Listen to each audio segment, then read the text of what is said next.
This famous Victorian love triangle scandal centres around an artist, model and writer called Effie Gray. One reason it was so sensational in the Victorian era was that it all happened in the rarefied echelons of the art world, more specifically the acclaimed pre-Raphaelite artist John Everett Millais and the famous art critic, polymath, watercolourist and writer John Ruskin. It exposed publicly the machinations that can occur between highly creative people and the shadows over the events would follow them for decades after.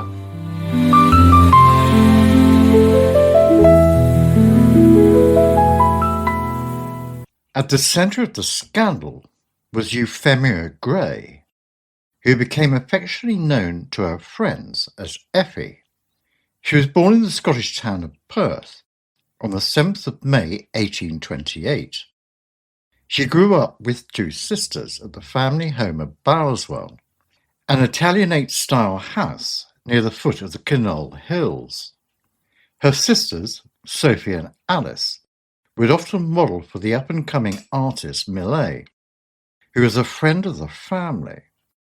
She was educated at a school in Stratford-on-Avon in England, partly because her parents wanted her to lose her Scottish accent. She was an assiduous, hard-working pupil, but after a few years she was taken out of school at the age of 13 to be a support to her mother, when both her younger siblings died of scarlet fever. John Ruskin was an acquaintance of the Gray family, and he wrote the fantasy story The King of the Golden River for Effie in 1841, when she was 12 and he was 21. Ruskin was born on the 8th of February 1819. His parents were devoutly religious, and he received a strict evangelical education and went on to build up a solid reputation as an art critic and art historian, as well as being a prolific writer and lecturer. He and Effie had known each other since she was a child. Both came from Perth families, and the Greys moved into the old Ruskin family home after John's father, a successful wine merchant, relocated to London for business. Ruskin was an only child, doted on by his parents, but was reserved, unsure of the opposite sex, and had hesitant social skills. Effie, on the other hand, was lively, flirtatious, and clever. During 1847, Ruskin became closer to Effie. Gray's family knew Ruskin's father and encouraged a match between the two when she had reached adulthood. After what was said to be an initially unsteady courtship, his first proposal was not accepted. Effie had an acknowledged understanding with a soldier about to go to India, and an interest in at least 6 other young men. What changed her mind was her father's financial situation. He was an inveterate speculator, and his investment in railway shares threatened to bankrupt him. Either Effie herself, or more likely her father, saw a marriage into the wealthy Ruskin family as the only way to maintain the Greys' creditworthiness. Effie married with no dowry, but instead had £10,000 settled on her by Ruskin. The Greys had been saved, but Ruskin may have been duped. The couple got married in Scotland on the 10th of April 1848. She was 19 years old, and her new husband was 29. During their honeymoon, they travelled to Venice, where Ruskin was doing research for a book with the title The Stones of Venice, which charted the cultural history of the city. Their different personalities are revealed by their contrasting priorities. For Effie, Venice provided an opportunity to socialise, while Ruskin was engaged in solitary studies. On their return, they settled in Perth, and they lived at Bowerswell, the Gray family home, and site of their wedding. It had, coincidentally, previously been the home of Ruskin's paternal grandparents. In 1817, Ruskin's mother, Margaret, during her engagement to Ruskin's father, had stayed at Bowerswell and was witness to 3 tragic deaths within its walls in quick succession: Ruskin's grandmother, grandfather, and a newborn cousin. This caused her to develop a severe phobia about the place, keeping her from attending her son's wedding to Effie. The Ruskins moved to London after a couple of years and lived at 31 Park Street in Mayfair. But the marriage was a disaster from the start and was never consummated, and Effie was still a virgin. The reason, according to Ruskin, involved his apparent disgust with some aspects of her body. As Effie later wrote, Ruskin's hatred to children, religious motives, and a desire to preserve my beauty, and, finally, this last year, he told me his true reason, that he had imagined women were quite different to what he saw I was, and that he was disgusted with my person the first evening. The reason for Ruskin's disgust with these circumstances in her person is unknown, and his sexuality has been the subject of a great deal of speculation over the years. Effie, in a letter to her parents, claimed that Ruskin found her person repugnant. Ruskin told his lawyer during the annulment proceedings that it may be thought strange that I could abstain from a woman who to most people was so attractive. But though her face was beautiful, her person was not formed to excite passion. On the contrary, there were certain circumstances in her person which completely checked it. The cause of Ruskin's disgust has led to much conjecture, but it has been suggested that he rejected Effie because he was horrified by the sight of her pubic hair and her menstrual cycle. From this emerged the idea that Ruskin, used only to the smoothness of classical statues and paintings of nudes, was repulsed by the wedding night revelation that Effie had pubic hair. What reverberated then and now was that the reason given for ending the marriage was non-consummation. But what really snagged in the public's consciousness was Ruskin's explanation of why he did not fulfill his marital duties. Those certain circumstances have been the cause of much salacious speculation. He never did sleep with his wife, as their statements and a medical examination used for the annulment proceedings later proved. Effie faced the torture of living almost daily with this, and they separated frequently. While married to Ruskin, who was, by Effie's account, increasingly both emotionally and verbally abusive, she modelled for one of Millais' paintings and started to become close to him.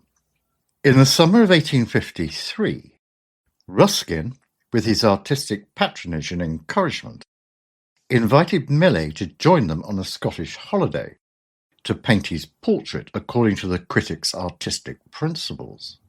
He rented a cottage and left his wife and the painter alone together as much as possible, all the while keeping an evidential diary. Ruskin's aim, it would seem, was not divorce, as it was so difficult, demeaning, not to mention expensive, that there were on average only 4 divorces a year in England at the time. But an annulment, on the other hand, which had allowed for the dissolution of a marriage on the grounds of, among other things, bigamy, kidnap, incest, non-consummation due to an incurable impotence, or mental inaptitude. It was during this time that Effie and Millais fell in love. While working on the portrait of her husband, Millais made many drawings and sketches of Effie, and also sent humorous cartoons of himself, Effie, and Ruskin to friends. John Everett Millais was born in Southampton in 1829, of a prominent Jersey-based family. Most of his early childhood was spent in the Channel Islands, a place that he retained a strong link with throughout his life. His mother's strong personality was a powerful influence during his early years. She had a keen interest in art and music and encouraged her son's artistic flair, suggesting that the family moved to 83 Gower Street in London to help develop contacts. Millais was the youngest person to study at the Royal Academy of Arts due to his prodigious talent. He went on to be a co-founder of the Pre-Raphaelite Brotherhood. Millais, together with William Holman Hunt and Dante Gabriel Rossetti, had established the Pre-Raphaelites in 1848. They committed to painting from nature, depicting fine detail, and all three had been helped and influenced by Ruskin in the past, and he had defended them over the years against their critics. As a painter and illustrator, he went on to be one of the most successful and wealthy artists in the country. Despite having been married for several years, Effie was still a virgin. After their return to London from the Scottish trip, she left Ruskin, ostensibly to visit her family, after a friend informed her that an unconsummated marriage was not a marriage, and that she had grounds for an annulment. Divorce at the time was a more difficult proposition, and Effie did not have grounds. So in desperation she plunged ahead. With the support of her family and influential friends, she pursued the case, causing an inevitable public scandal. She sent back her wedding ring with a note announcing her intention to file for an annulment. In April 1854, Effie filed the paperwork on the grounds of non-consummation, owing to his incurable impotency, a charge Ruskin later disputed. 2 doctors attested to Effie's virginity. Ruskin himself was out of the country at the time, and in July 1854, the marriage of 6 years was officially ended. Ruskin did not even mention it in his diary. Effie married Millais the following year, and the couple went on to have 8 children. The complex reasons for the non-consummation and ultimate failure of the marriage have been a matter of enduring speculation and debate ever since. Effie also modelled for a number of her husband's works, which idealise her as an icon of beauty and fertility. She was an effective manager of Millais' career and often collaborated with him in choosing his subjects. Her journal indicates a high regard for her husband's art, and his works are still recognisably pre-Raphaelite in style several years after his marriage. He eventually abandoned the pre-Raphaelite obsession with detail and began to paint in a looser style, which produced more paintings for the time and effort involved. Much of his work was inspired by his family life with his wife, often using his children and grandchildren as models. In July 1885, Queen Victoria created him a baronet of Palace Gate in the parish of St Mary Abbot, Kensington, and of St Ouen in the island of Jersey, making him the first artist to be honoured with a hereditary title. On his elevation, Effie was entitled to be known as Lady Millais. He also became the president of the Royal Academy in 1896. But what of Ruskin? In January 1858, aged 39, he met Rose Latouche, who at the time was 10 years old, becoming her teacher in drawing and other subjects. He became attracted to her, and when she turned 18, asked her to marry him. Rose's parents were concerned when they found out about the first marriage and wrote to Effie, asking for her opinion of Ruskin as a husband. Her reply described him as oppressive. The engagement was broken off. Ruskin repeated his marriage proposal when Rose became 21 and legally free to decide for herself. She was willing to marry if the union would remain unconsummated, because her doctors had told her she was unfit for marriage. But Ruskin declined to enter another such union for fear of its effect on his reputation. He is not known to have had any sexually intimate relationships. During an episode of mental breakdown after Rose died, he wrote a letter in which he insisted that Rose's spirit had instructed him to marry a girl who was visiting him at the time. It is also true that in letters from Ruskin to artist Kate Greenaway, he asked her to draw her girlies, as he called her child figures, without wearing any clothes.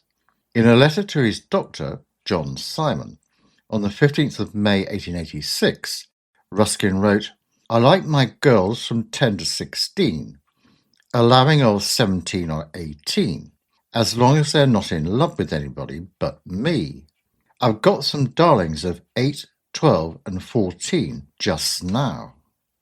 It has been suggested in the past that Ruskin was a paedophile. An example was a sensual description by him of a half-naked girl he saw in Italy, and in his own statements about his liking for young girls. According to one possible interpretation, what Ruskin valued most in prepubescent girls was their innocence, and the fact that they were not yet fully sexually developed. The age of consent in the United Kingdom was 12 for females until 1875, and then raised to 16 in 1885, having been 13 in Great Britain between those dates. He did find love of sorts with his books.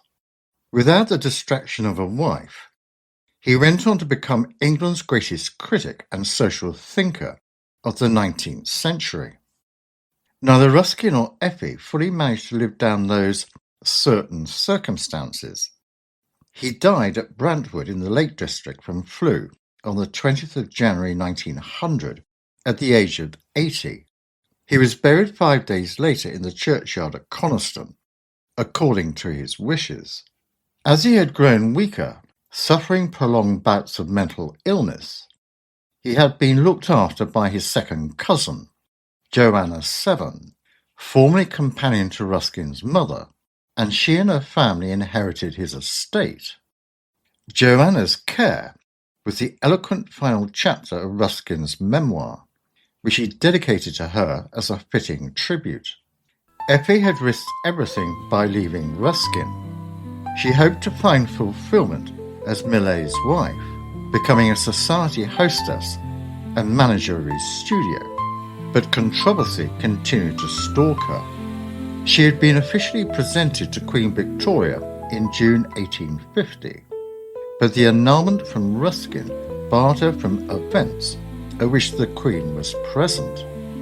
Her social status was affected negatively, although many in society were still prepared to meet with her and to press her case sympathetically.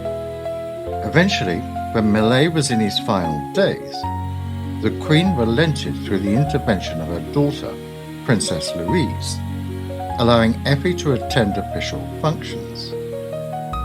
He died on the 13th of August 1896, aged 67, and was buried in the crypt of St. Paul's Cathedral. 16 months after her husband's death, Effie died aged 69 at Bowerswell on the 23rd of December 1897. She was buried in Connaught Parish Churchyard in Perth, which is depicted in Millais' painting The Vale of Rest. Her father had donated the Millais west window to the church in 1870. It is based on designs drawn by the artist.